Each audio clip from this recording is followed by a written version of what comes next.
한 가지의 반응은 하나님의 말씀이 선포되고 그 말씀이 들려지는 순간 그 말씀에 눌려 회개를 하고 하나님의 그 말씀을 따라 죄에서 돌이켜서 하나님의 뜻을 따라 살아가는 반응이 하나입니다.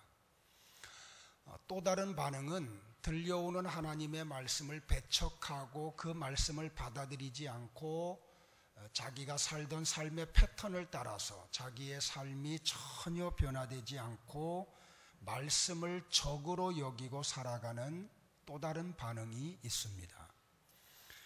그런데 이 반응에 따라서 그 사람의 인생의 미래가 결정이 나고 인생관이 좌우가 되고 심지어는 내세의 세계가 결정되기도 합니다. 웨인 코데이로라고 하는 분이 쓴 책 가운데 태도를 바꾸면 성공이 보인다라는 책이 있습니다. 저자는 이 책에서 이런 말을 합니다. 다시 말하면 태도가 얼마나 중요한지를 우리에게 가르쳐 줍니다. 나는 목사이자 리더로서 사람들을 지켜보고 연구하면서 왜 어떤 사람들은 성공하고 어떤 사람들은 인생의 아픔을 겪는지 나는 관찰해 왔다. 나는 재능도 있고 교육도 받았으며 기술도 있는 사람들이 실패하는 것을 보는가 하면 반면에 재능과 교육, 기술이라곤 거의 갖지 못한 사람들이 성공의 삶을 사는 것을 보기도 한다. 많은 사람들이 기쁨과 성공의 삶에서 그리 멀리 떨어져 있지 않다. 약간의 조정만 하면 인생은 그들 앞에 힘차고 분명하게 다가올 것이다.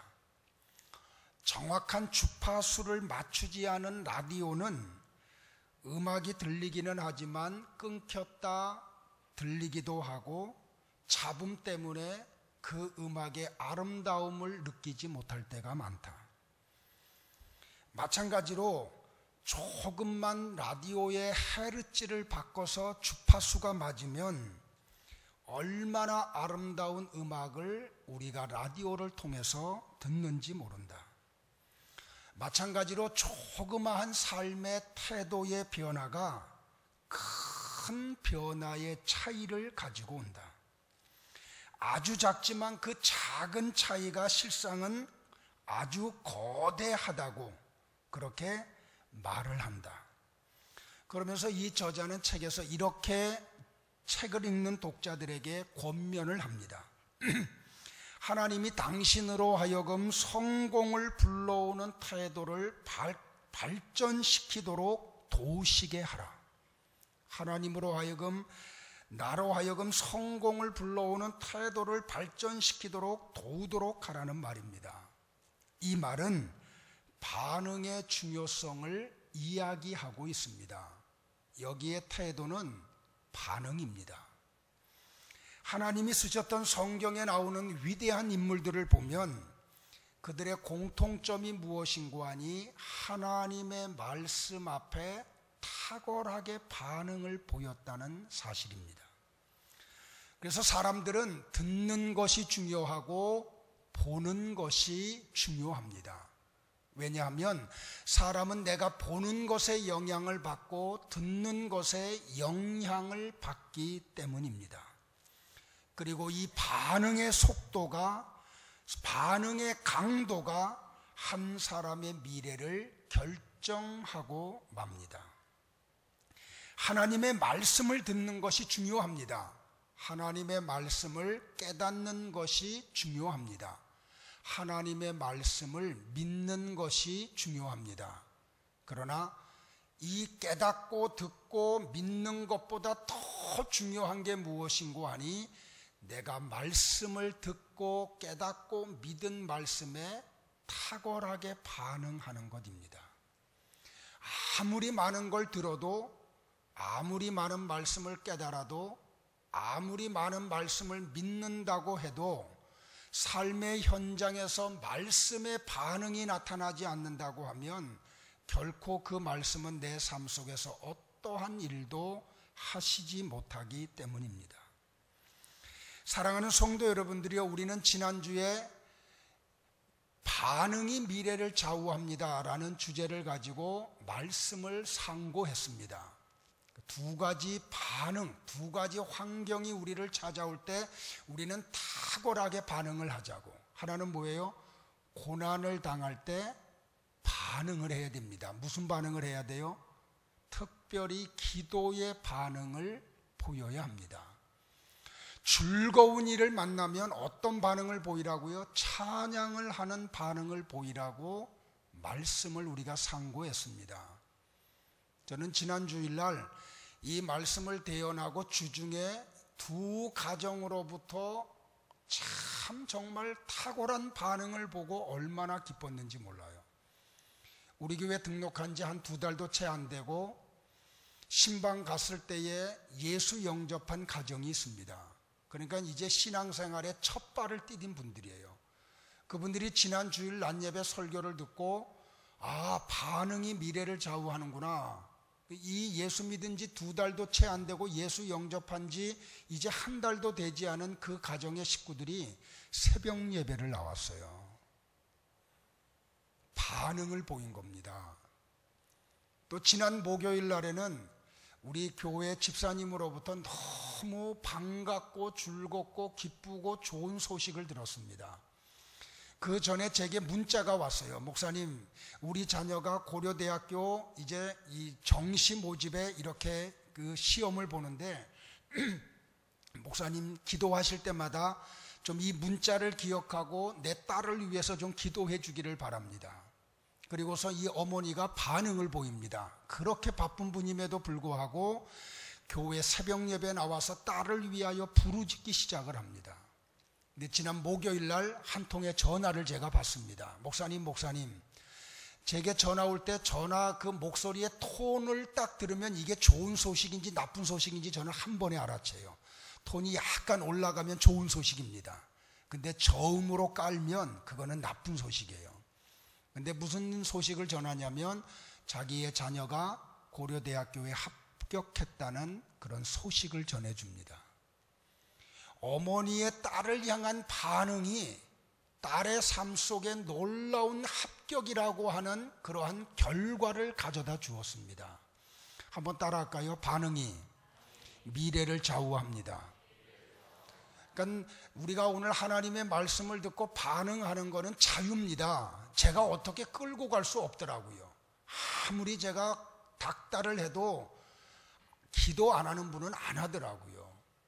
자유예요. 여러분들 자유롭게 하세요. 한번 따라 합시다. 반응이 미래를 좌우합니다. 자, 오늘은 두 번째 시간으로 세 번째 테마로 넘어가겠습니다. 그러면 우리가 살다가 병들었을 때 어떻게 반응을 해야 되느냐를 야고보가 우리에게 가르쳐주고 있습니다. 인생이 참 어렵습니다, 여러분들. 병 안 들고 좀 살았으면 좋겠는데 전국에 전 세계에 세워지는 병원들을 보니까 인생 속에 병자들이 참 많음을 발견하게 됩니다. 질병은 인생에서 경험하는 고난 가운데 어떻게 보면 최고의 고난이라고 해도 과언이 아닙니다. 여기서 병든 자는 심각한 질병에 걸린 사람을 의미합니다.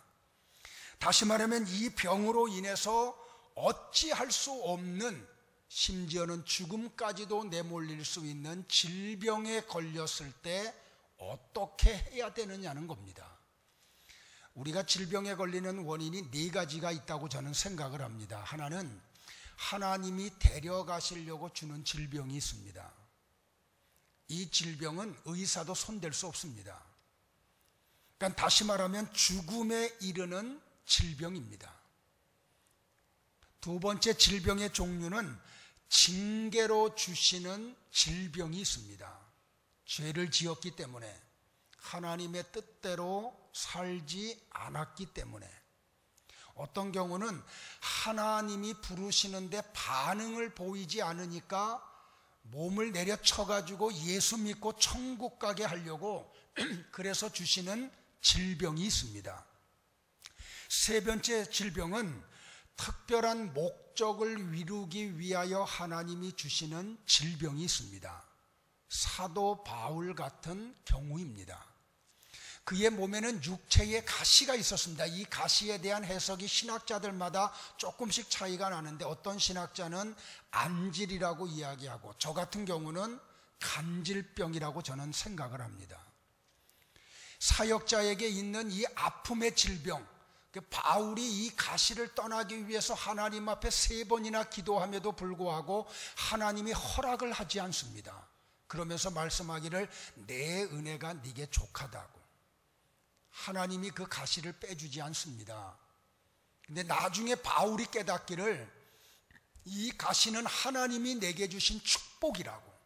왜냐하면 이 가시가 나를 자꾸 찔러서 나로 교만의 자리로 가지 않게 하고 하나님의 사역의 자리를 떠나지 않게 한다고. 이런 질병이 있습니다. 하나님이 특별한 목적을 가지고 주시는 질병입니다. 또 다른 질병은 뭔고 하니, 하나님의 영광을 드러내기 위하여 주시는 질병이 있습니다. 누구의 죄도 아닙니다. 부모의 죄도 아니고 그 사람의 죄도 아닙니다. 죄를 지었기 때문도 아닙니다. 하나님이 그 사람의 질병을 통해서 영광을 받으시기 위하여 주시는 질병이 있습니다. 아무튼 이렇게 다양한 질병이 우리 가운데 찾아오는데, 우리에게 질병이 찾아올 때 우리가 어떤 반응을 보여야 합니까? 저는 오늘 본문을 통해서 나와 여러분이 5가지 반응을 보이기를 주의 이름으로 권면을 드립니다. 첫 번째는, 육체에 질병이 찾아오면 영적 반응을 보이시기를 바랍니다. 오늘 본문 14절에 너희 중에 병든 자가 있느냐? 그는 어떻게 하라고요? 교회의 장로들을 청할 것이요, 그들은 주의 이름으로 기름을 바르며 그를 위하여 기도할지니라. 병이 들면 어떻게 하라고요? 교회로 가서 장로들을 청하래요. 여기에 장로는 교회의 지도자들을 이야기합니다. 다시 말하면 육체의 질병이 들으면 병원 먼저 가지 말고 어디 먼저 가라고요? 교회를 먼저 찾아오라고 이야기합니다. 참 이상한 말씀이죠, 그죠? 병이 들면은 병원에 가서 의사를 만나는 게 당연한 이치잖아요. 그런데 오늘 여기 영적인 사람들은 육체의 질병이 들렸을 때에 어떤 반응을 첫 번째 보여야 되는가? 병원을 찾아가는 것보다는 먼저 교회로 찾아오라는 말이에요. 영적 반응을 보이라는 말입니다. 하나님의 사람들을 만나라는 말입니다. 그래서요, 저는 이런 이야기를 해요. 섬기는 교회가 있다는 것은 축복입니다. 아름다운 영적 교제가 있다는 것은 얼마나 큰 복인지 몰라요. 제가 자꾸 우리 부부셀 얘기를 해서 죄송한데, 어제는 오후 2시에 우리가 모였어요. 그래서 4시에 마쳤는데, 제가 양육 과정에 있는 테이블 리더들과 함께 2시간 또 우리가 나눔을 갖고 올라왔더니 집에들 가지 않고 6시, 그 시간까지 또 교제를 나누고 있어요. 이게 얼마나 큰 축복인지 몰라요. 저는 그래서 아직 셀 속에 들어오지 못한 분들이 계시다고 하면 여러분의 그 벽을 빨리 깨뜨리시고 이 공동체 속으로 여러분이 들어오기를 주의 이름으로 권면을 드려요. 병이 들면 먼저 교회를 찾아가라는 말입니다. 왜 그럴까요? 목사님, 이거 병원에 가야 할 병인가요? 아닐 병인가요? 병원에 가면은 어떤 병원을 가야 할까요? 내가 어떤 치료를 받아야 할까요? 이걸 먼저 교회로 찾아와서 영적 지도자들과 이걸 먼저 의논하라는 말입니다. 이것은 육체의 질병을 단순히 질병으로만 받아들이지 말라는 말입니다. 하나님과의 관계에서 육체의 질병의 의미를 찾아야 한다는 말입니다. 자세히 귀를 기울이고 내게 들려오는 영적인 하나님의 음성을 들으려고 해야 한다는 겁니다. 이거는 귀로 듣는 것이 아니고 사건을 통하여 강력하게 말씀하시는 하나님의 음성이 육체의 질병이라는 말입니다.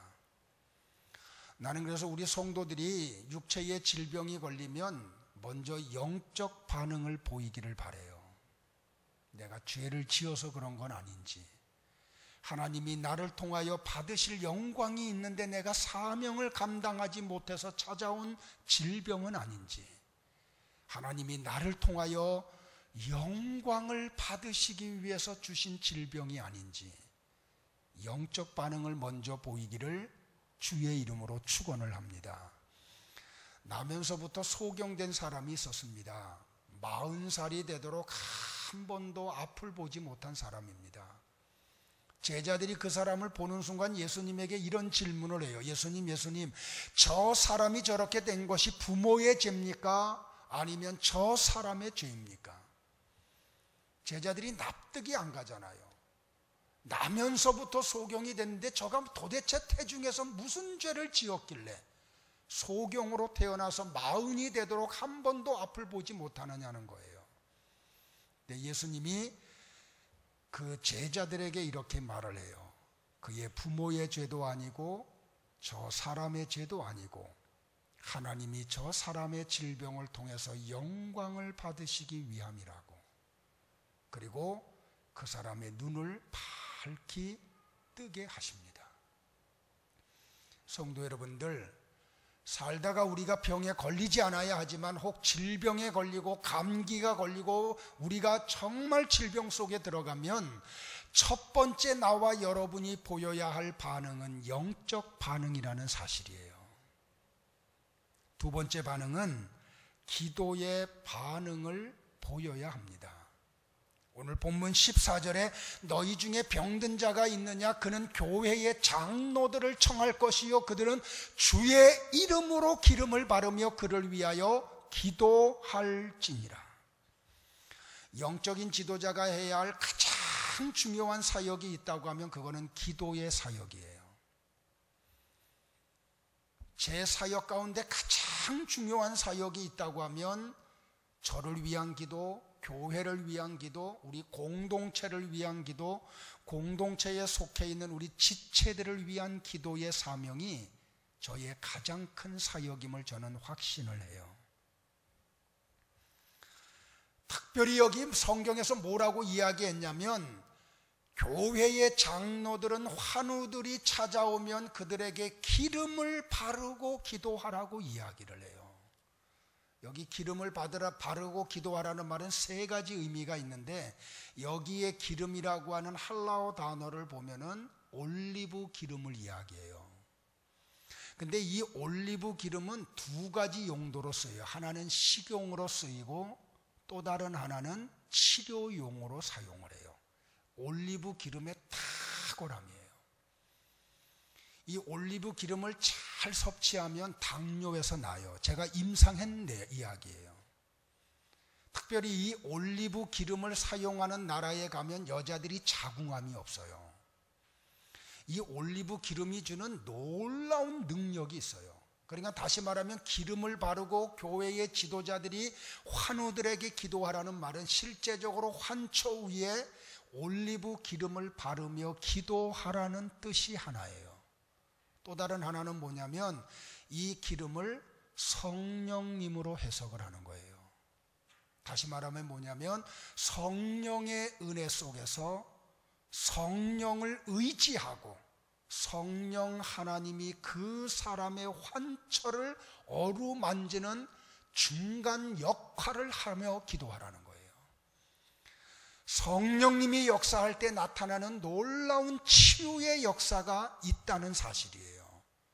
또 다른 하나는 여기 기름이라고 하는 말을 가지고 무슨 말을 하는 거 아니? 기름을 부으며 기도를 하라라는 이 말 속에 예수님을 가리켜서 우리는 뭐라고 말하냐면 그리스도라고 이야기해요. 할라적 표현을 할 때 그리스도라고, 히브리적 표현을 하면 메시아예요. 누구의 이름이에요? 예수님의 이름이에요. 다시 말하면 기름을 부어서 기도하라는 말은 기름 부음을 받은 메시아 되시는 예수님, 기름 부음을 받은 그리스도이신 예수 그리스도를 의탁하고 기도하라는 말이에요. 그래서 우리가 어떻게 기도해요? 예수님의 이름으로 기도하라는 말이에요. 사랑하는 성도 여러분들, 우리가 병들었을 때에 우리가 보여야 될 반응이 뭐냐면 우리가 바로 기도의 반응을 보여야 한다는 거예요.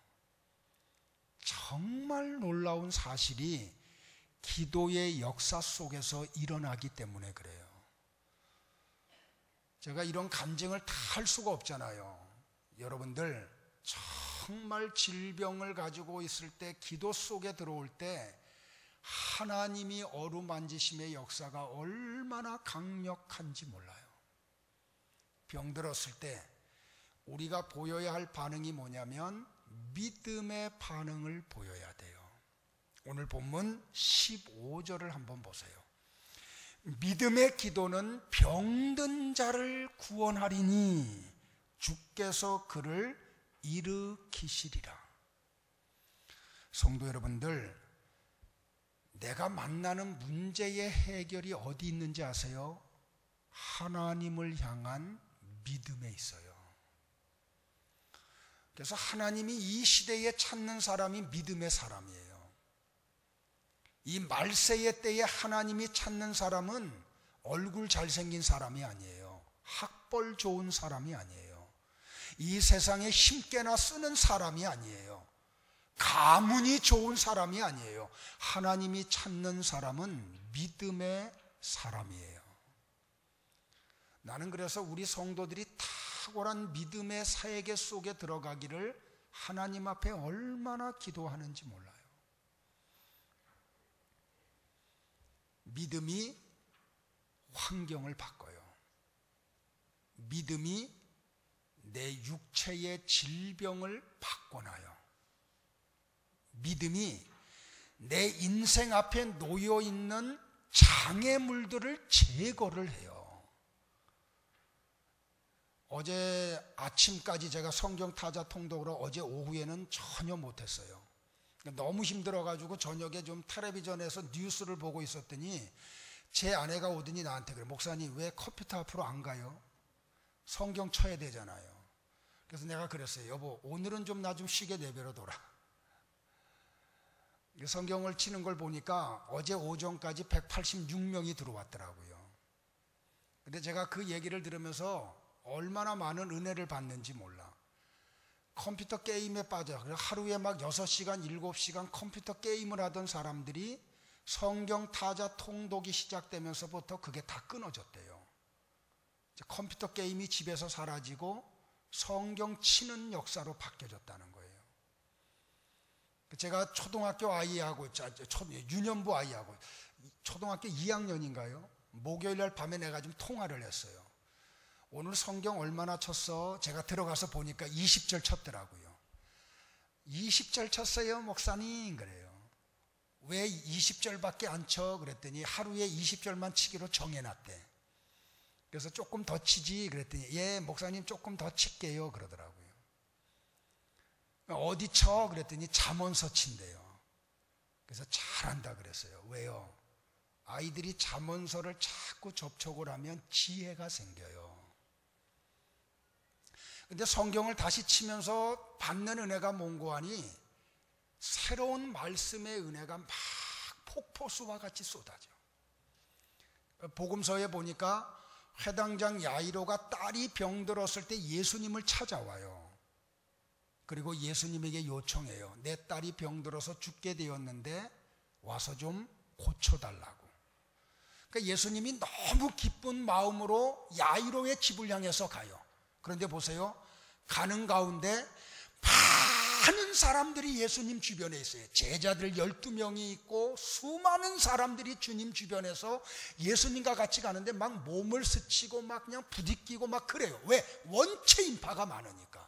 그런데 어느 순간에 주님이 느껴요. 자기 몸에서 치유의 능력이 나간 걸 말이에요. 많은 사람들이 막 옷깃을 스치고 부닥치는데 전혀 안 그러다가 어느 한순간 당신의 몸에서 능력이 빠져나가는 걸 알고 걸음을 멈추고 뒤돌아봐요.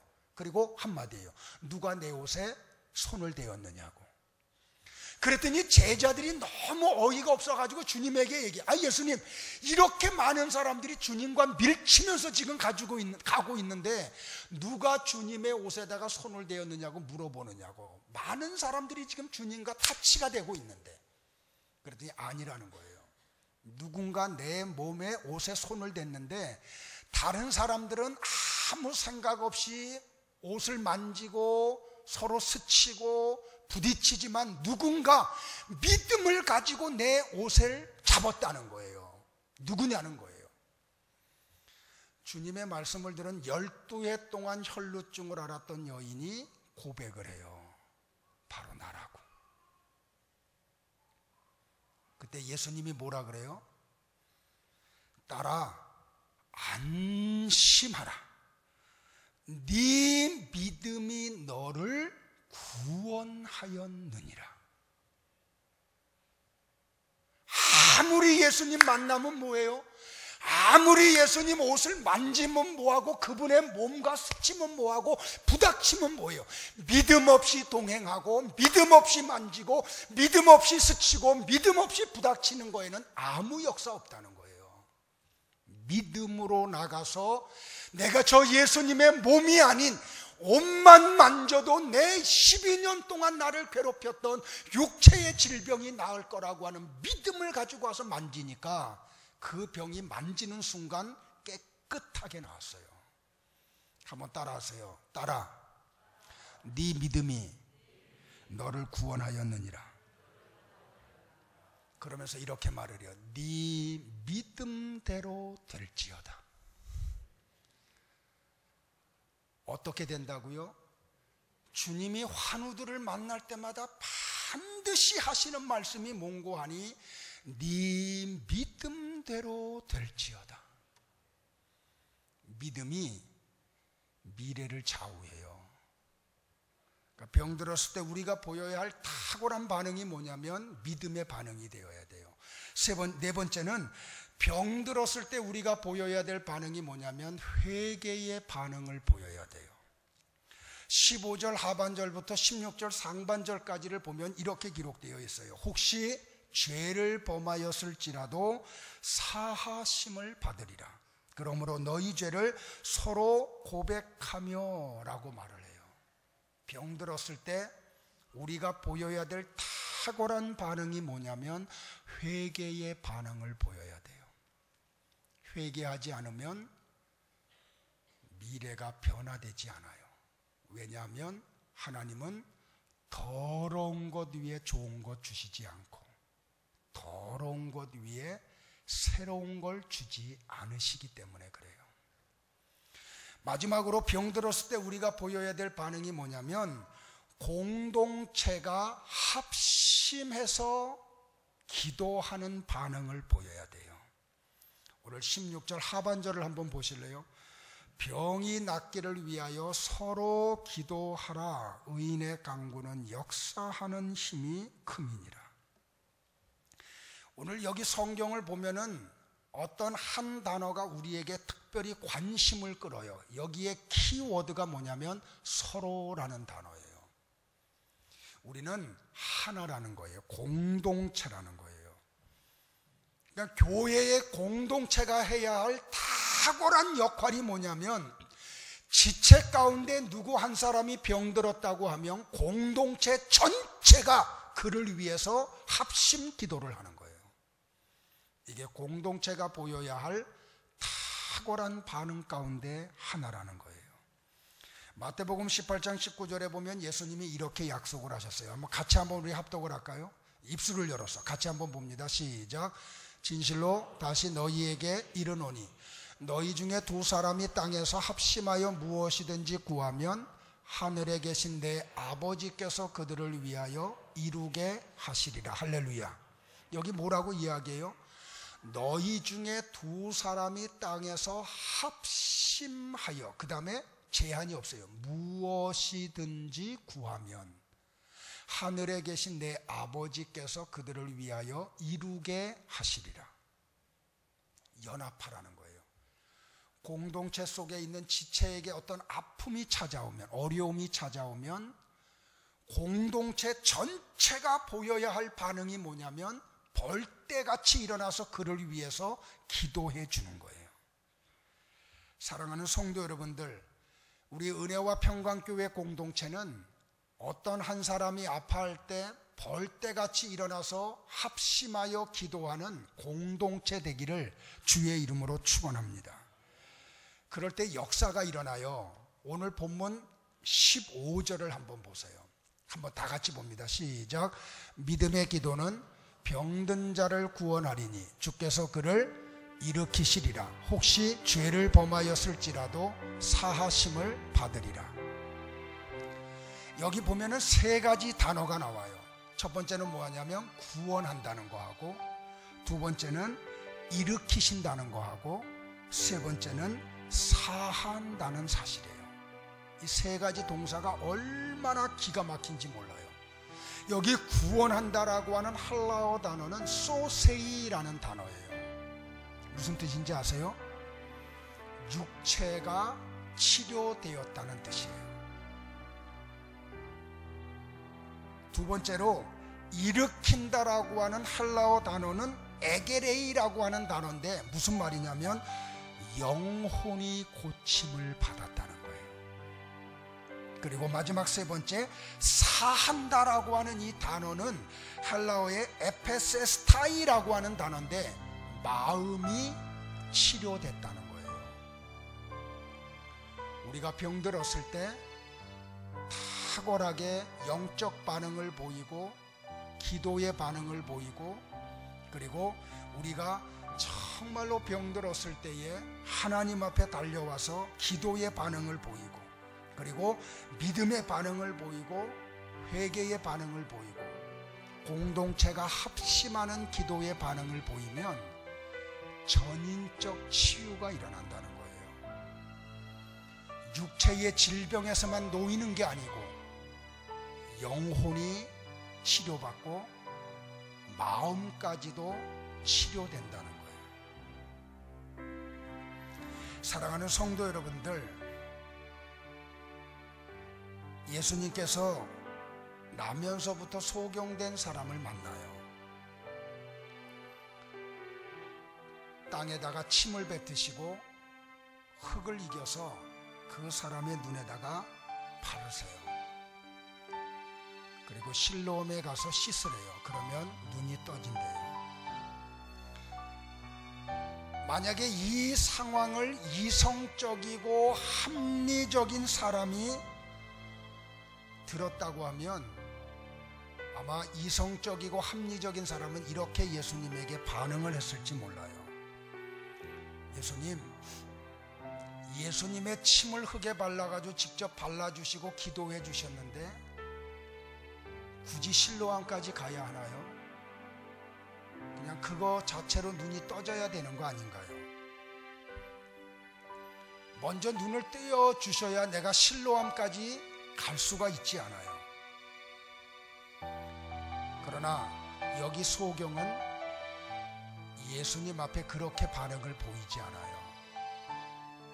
아멘 하고 앞이 보이지 않는데, 기도의 역사가 나타나지 않았는데 실로암을 향해서 뚜벅뚜벅 걸어가요. 그리고 실로암에 물을 떠서 세수를 해요. 그러니까 그의 눈이 밝아져요. 이 사람의 반응이 그 누구도 할 수 없는, 의학의 힘으로 할 수 없는 일을 가능하게 했어요. 반응이 미래를 좌우합니다. 어떻게 보면 오늘 들은 이 말씀 또 스치고 그냥 또 잊어버릴 수 있어요. 그리고 또 여전히 지금까지 살아왔던 삶의 패턴에서 조금도 무너지지 않고 벗어나지 않고 또 이전에 살던 대로 여전히 또 똑같이 내일 일어나면 또 똑같은 삶의 패턴으로 살아가지 않기를 바라요. 반응이 여러분의 미래를 좌우해요. 고난이 만나면 기뻐하세요. 고난이 찾아오면 인내하세요. 그리고 기도하세요. 정말 즐거운 일이 인생 속에 찾아오면 하나님 앞에 영광을 돌리며 찬양을 하세요. 혹시 살다가 병이 들면 영적 반응을 보이세요. 기도의 반응을 보이세요. 믿음의 반응을 보이시고 회개의 반응을 보이시고 그리고 공동체에다가 고백을 하세요. 그러면 공동체는 벌떼같이 일어나서 그를 위해서 합심 기도할 때